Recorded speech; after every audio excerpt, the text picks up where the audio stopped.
საკმაოდ უხეშად დაიწყო ჩემპიონთა ლიგის მეოთხედფინალი. Ესე იგი, ჯერ მესის ხვირი ხო გაუტეხეს, მერე ჰარი კეინი დაამტვიეს. იცით რაშია საქმე? აი ხა რეალი ხო გავარდა ჩემპიონთა ლიგიდან არა, მაგრამ როგორც ჩანს, რამოსი სული 40 დღე მაინც ტრიალებს ჩემპიონთა ლიგაზე. მოგესალმებით ვარშტაინერიდან. ოლდ ტრაფორდზე საკმაოდ რთული მატჩი გამოდგა ორივე გუნდისთვის. მართალია მესიმ გოლი ვერ გაიტანა, მაგრამ ის მაინც გავიგეთ, რომ უცხო პლანეტელებსაც წითელი სისხლი ჰქონიათ. კამპ ნოუზე ბარსელონა მანჩესტერ იუნაიტედის წინააღმდეგ მანკუნიენელებს კრიზისის ხანა სეზონის გადამწყვეტ ეტაპზე დაუდგათ. მიუხედავად ამისა, მანკუნიენელთა დამრიგებელი ნორვეგიელი ოლე გუნარ სულშერი ოპტიმისტურადაა განწყობილი და ისევე როგორც კამპ ნოუზე, ასევე ორი მატჩის ჯამში საერთო წარმატების მიღწევის იმედს აღკარგავს. ის რაც ოლდ ტრაფორდზე მოხდა, იყო სუფთა ბედის ირონია.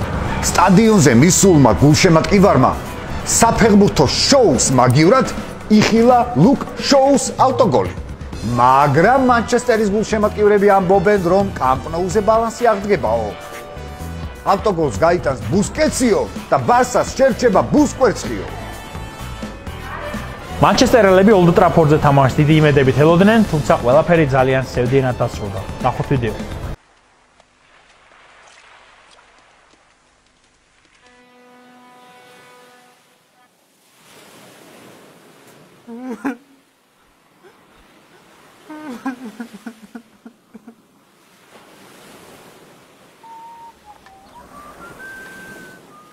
Glory, glory, Man United! Glory, glory, Man United! Glory, glory, Man United! As the Reds go marching on, on, on! Glory, glory, Man United! Glory, glory, Man United! Glory, glory, Man United! ბოლო ხუთ ოფიციალურ შეხვედრაში მეტოქე და საერთო სტატისტიკური მაჩვენებლების მიხედვით ბლაუგრანა მეტოქეზე კარში 4-7 ურტყავს და თამაში საშუალოდ 1.5 მეტ 5 კუთხურს ასვლის. ორივე გუნდი აღნიშნულ პერიოდში 3 ყვითელ ბარაზღებულობს, თუმცა ბლაუგრანა მეტოქეზე 1 საშუალოდ 3 ჯარიმას უყრის თავს. აღნიშნულ პერიოდში ბარსელონას მეტოქეზე ასევე 1.5 მეტი საშუალოდ 2.5 გოლი გააქვს. ჩემი პროგნოზია მეტი გოლი. და რატო? გონია რომ 1-2 გოლს პირველ ტაიმში ვიხილავთ, თამაში იქნება საკმაოდ გახსნილი მანჩესტერს. ისედაც არაფერი არ აქვს დასაკარგი და პირველ ტაიმში თუ გავიდა 2 გოლი, მეორე ტაიმში მინიმუმ 1 გოლი როგორ არ გავა. ამიტომ ჩემი პროგნოზია მეტი გოლი.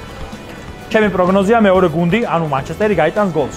ვფიქრობ რომ ბარსელონა გავა მაინც შემდეგ ეტაპზე.